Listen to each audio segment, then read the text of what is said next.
الحمد لله نحمده ونستعينه ونستغفره ونتوب إليه ونعوذ بالله من شرور أنفسنا وسيئات أعمالنا من يهده الله فلا مضل له ومن يضلله فلا هادي له وأشهد أن لا إله إلا الله وحده لا شريك له وأشهد أن محمدا عبده ورسوله وخليله وصفيه من خلقه صلى الله وسلم وبارك عليه وعلى آله وصحبه أجمعين أما بعد يا أيها الذين آمنوا اتقوا الله وقولوا قولا سديدا يصلح لكم أعمالكم ويغفر لكم ذنوبكم ومن يطع الله ورسوله فقد فاز فوزا عظيما ثم أما بعد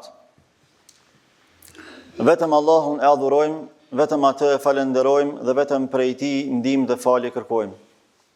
Salavatet, selamet dhe përshëndetjet më të përzemërta dhe më të sinqerta çdo herë dhe pa ndërprerje, më të dashurit të Zotit ja dërgojmë Muhammedit alayhi salatu wassalam, familjes së tij, shokëve të tij dhe gjithë pasuesve të traditës së tij deri në ditën kur nuk do të ekzistojë më kjo gjësi. Zoti i Madhërisëm në Kur'anin Famadh urdhëron e thot: O ju besimtar, tregoni dhe dëshmoni frikë respekt meritor ndaj Zotit tuaj, dhe mos flisni vetëm se atë e cila është e drejtë, e qelluar dhe e vërtetë. Në qoftë se ju e bëni një gjë të tillë, Allahu do a përmirësoj juve veprat tuaja, do a fal juve mëkatet tuaja. Kush e pason Allahun dhe të dërguarin e tij, do të përfundojë si triumfues madhështor. Besimtarë të nderuar, jeta e kësaj bote është përplot sprova, por edhe përplot mundësi.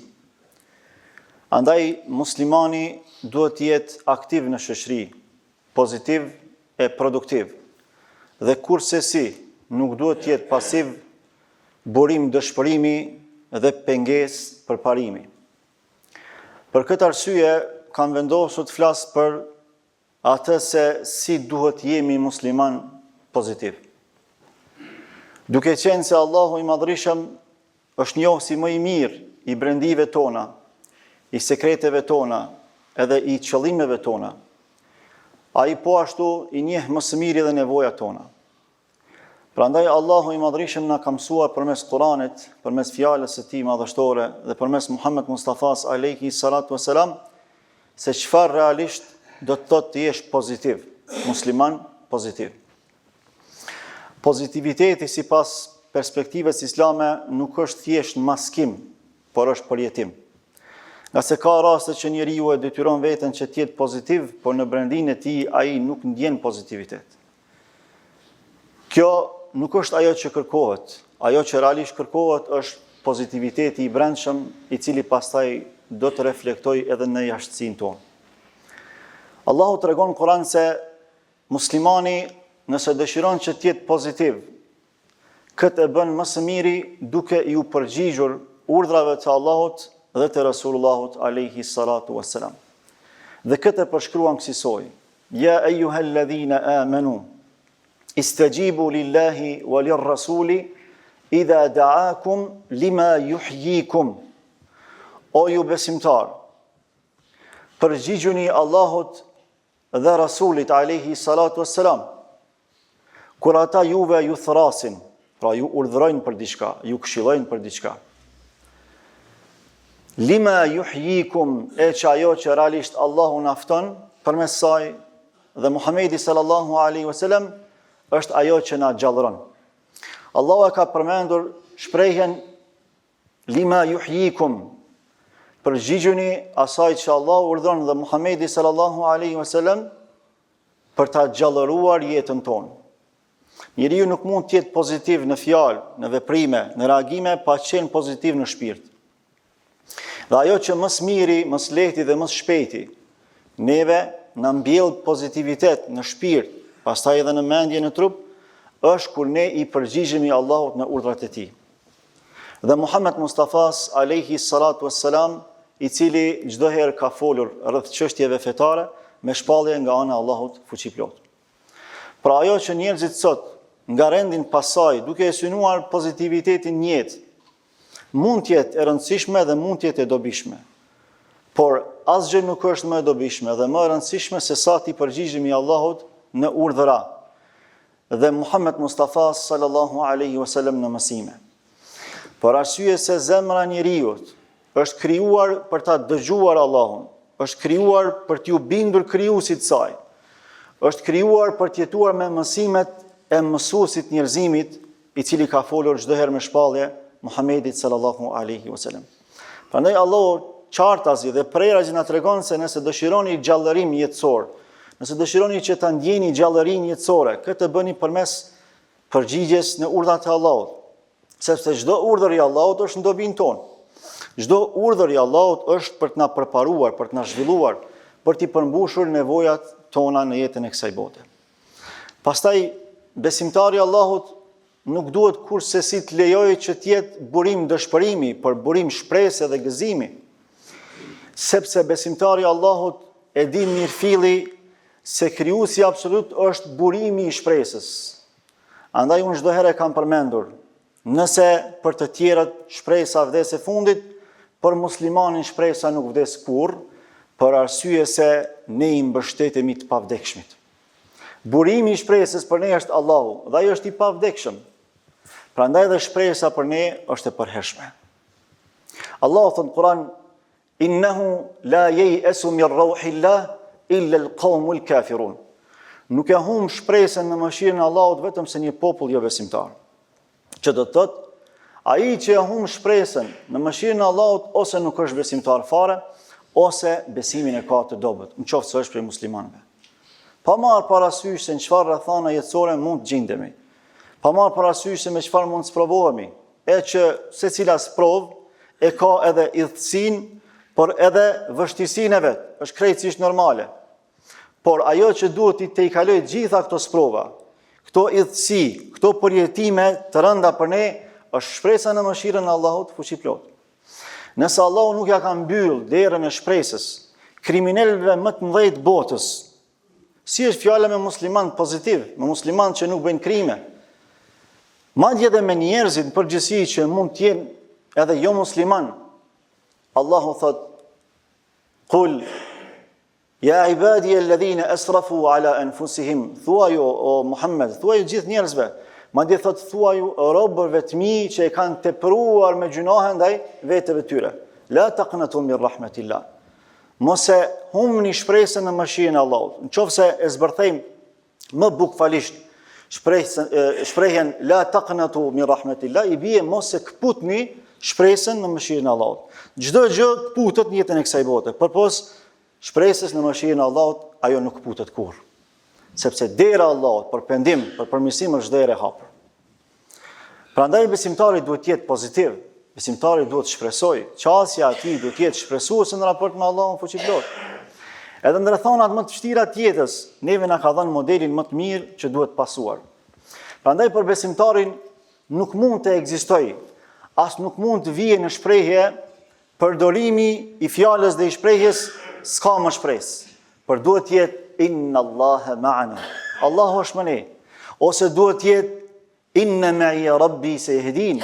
Allahu është me mua dhe ai do të më orientoj mua, do të më bëjë zgjidhje mua. Këto ishin shprehjet e njerëzve më të sprovuar në historinë e njerëzimit, siç ishte Muhammed Mustafaja sallallahu alaihi wasallam dhe Musa alaihi salam. Atëherë ku pejgamberi Allahut u rrezikua me jetë, madje u vendos një çmim i lartë për kokën e tij. Atëherë ku armiqt i pat mbi kokë, e në shoqërime të ishte edhe Abu Bekri radhiyallahu anhu. Atëherë ku brenda parametrave njerëzore nuk kishte më shpresë për të shpëtuar, Muhamedi sallallahu alaihi wasallam nuk tha s'ka më shpresë. As nuk tha që na zurën e do të na vrasin, e do të na presin, por tha inna Allaha ma'ana, Allahu është me ne. Dhe kur besimtari i mbështetet Allahut edhe në rrethonat më të vështira të jetës, Allahu bën mrekulli. Allahu çon zgjidhje, sikurse e ka dëshmuar historikisht përmes pejgamberëve të tij dhe përmes pasuesve të pejgamberëve të tij. Njëjtë ka vepruar edhe Musa alayhis salam, i cili në çastet më të vështira të jetës të tij dhe të popullit të tij, ku përballë vetes kishte detin, e pas vetes kishte armikun më të tmerrshëm të asaj kohe, ushtrinë më të fuqishme të asaj kohe, zullumçarin më të madh të asaj kohe.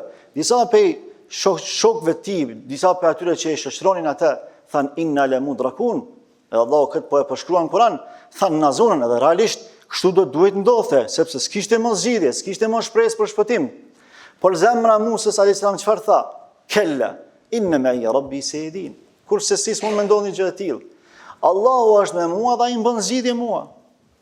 Unë nuk e di se si ma bën Allahu zgjidhjen, unë nuk e di se si Allahu ma jep shërimin, unë nuk e di se si Allahu ma zgjidh problemin, por e di që ai ka fuqinë për ta bërë një gjë të tillë dhe ajo që kërkon prej meje është që unë t'i mbështetem atij fuqimisht dhe të ndjej pozitivitet në zemrën time edhe në rrethonat më të vështira.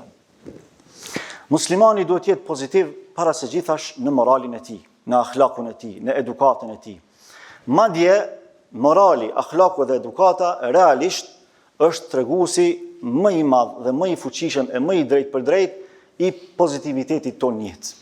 Prandaj pejgamberi Allahut sallallahu alaihi wasallam na ka treguar duke thënë ekmelul mu'minina imana ahsanuhum khuluqa. Besimtarët me imanin më të plot, më të përsosur janë ata që e kanë moralin më të përsosur. Pra, edukatën përgjithësi, edukatën në raport me Allahun fillimisht, pastaj në raport me njerëzit dhe në raport me vetveten tonë. Dhe atë që ne duhet ta kemi parasysh të drejtim është që këtë edukat, këtë vlerë, ta reflektojmë, ta pasqyrojmë edhe tek të tjerët. Prandaj ka thonë khairun nas anfa'uhum linnas. Njeriu më i mirë është ai i cili është më i dobishëm për njerëzit. Nuk ka thënë më i dobishëm për vetveten. Nuk është ajo që sot veprohet, edhe ajo që sot keq kuptohet, ku secili ngarant për vetveten e tij, nefsi. Vetja ime, apo interesi im, interesi i familjes time. Jo, ky nuk është koncepti që Allah na mëson. Por atë që ja duam vetes, duhet t'ja duam gjithëve. Nëse vrapojmë për diçka të mirë për vetveten, njëkohësisht duhet vrapojmë edhe për të tjerët. Prandaj thot khairun nas anfa'uhum linnas. Njeriu më i mirë është ai i cili është më i dobishëm për njerëzit. Dhe thot sallallahu alaihi wasallam inna minan nasi mafatiha lil khair maghaliqa lil sharr. Wa inna minan nasi mafatiha lil sharr maghaliqa lil khair. Thot ka për njerëzve që janë çelës të hajrit e mshelës të sherrit, por ka edhe për njerëzve që janë çelës të sherrit e mshelës të hajrit. Pastaj thot fatuba liman ja'ala Allahu mafatiha al khairi ala yadayhi. Lum dhe përgëzim për atë njeri që Allahu ja ka dhënë çelësat e mirësisë në dorën e tij, bëhet çelës i hajrit. Kudo që shkon bën hajr, me fjalë, me vepra, me angazhime, me pajtime, me krim pengime e të tjera. Dhe thot wailun liman ja'ala Allahu mafatiha sharri ala yadayhi. Dhe mirë për atë njeri që Allahu çelësat e sherrit ja ka lënë në dorën e tij, i cili jo që nuk bën hajr, por kudo që shkon bën sherr, me fjalë, me vepra, jo që nuk pajton, por ndan e përçan, jo që nuk afron, por largon, jo që nuk ndërton, por shkatron. Ruana Zot nga kjo kategori njerëzish. Për fund, muslimani duhet të jetë pozitiv në raport me të ardhmen, duhet të jetë optimist, nuk duhet të jetë pesimist. Prandaj pejgamberi Allahut sallallahu alaihi wasallam për të na treguar neve se sa e rëndësishme është që ne deri në minutat e fundit të jetës të jemi pozitiv edhe të jemi optimist për të ardhmen, thot idha qamat as-sa'a wa fi yadi ahadikum fasilatun fa in istata'a alla yaquma hatta yadhrisaha falyadhrisha. Nëse po bëhet kiameti, ruana Zot, tash në këtë moment po fillon kiameti. Thot nëse dikush prej jush e ka në dorën e tij një fidan, një syth, thot mos ngritet nga vendi pa e mbjellur atë fidan, edhe pse po bëhet kiameti. Nëse ka mundësi, thot, le ta mbjell me njëherë. Pra edhe në momentet më të vështira të jetës, e nuk do të ketë momente më të vështira se sa përjetimi i kiametit, ndonse për besimtarët nuk do të ketë përjetim kiameti, thot, po e përmend superlativ, e përmend shembullin më të pamundshëm që mund të jetë për besimtarin. Thot, edhe sikur ndodh të kjo, dhe ti ke mundësi që të bësh mirë, ti ke mundësi që të jesh optimist për të ardhmen, të shpresosh që Allahu ka me të shpërbly, mbille fidanin e mos e neglizhohet vepër të mirë, sepse vetë pejgamberi Allahut ka thënë, la tahqiranna min al-ma'rufi shay'a, mos nënçmoni nga mirësia asgjë. Edhe një djeg nga rruga, largoje. Edhe një mirësi, një fjalë të mirë thuaje, sepse me atë fjalë mund të shpëtosh jetë njerëzish, me atë fjalë mund të pajtosh, me atë fjalë mund t'ia hapësh dikujt sytë e zemrës, ta kuptoj Allahun, ta kuptoj jetën, edhe të përfitoj nga mirësitë e shumta, e mos flasim, ose kemi mundësi me vepru me vepra konkrete, kushdo që i vepron ato do të jetë për atyre që Allah thot ulaike yusari'una fil khairat wa hum laha sabiqun, të këtillët janë ata që garojnë për mirësi, bëjnë gara për mirësi. Pra besimtari pozitiv nuk pret me i thonë dikush bën mirë, pa i qohet edhe bën mirë, pa i thonë askush, sepse nëse vjen puna me na thonë, atëherë kjo më është e nivelit tjetër, nuk është ajo më e larta, më e ngritura, por ai që qohet edhe vepron pa i thonë dikush, ky është ai që me të vërtetë në brendinë e tij, në zemrën e tij ka pozitivitet të jashtëzakonshëm. Lutim Allahun e Madhërisht të na bëjë besimtarëve pozitiv në fjalën dhe vepra e para së gjithash në shpirtrat dhe në zemrat tona. Aqulu qawli hadha wa astaghfirullaha li wa lakum wa li sa'iril muslimina min kulli dhanbin fastaghfiruhu innahu huwal ghafurur rahim walhamdulillahi rabbil alamin.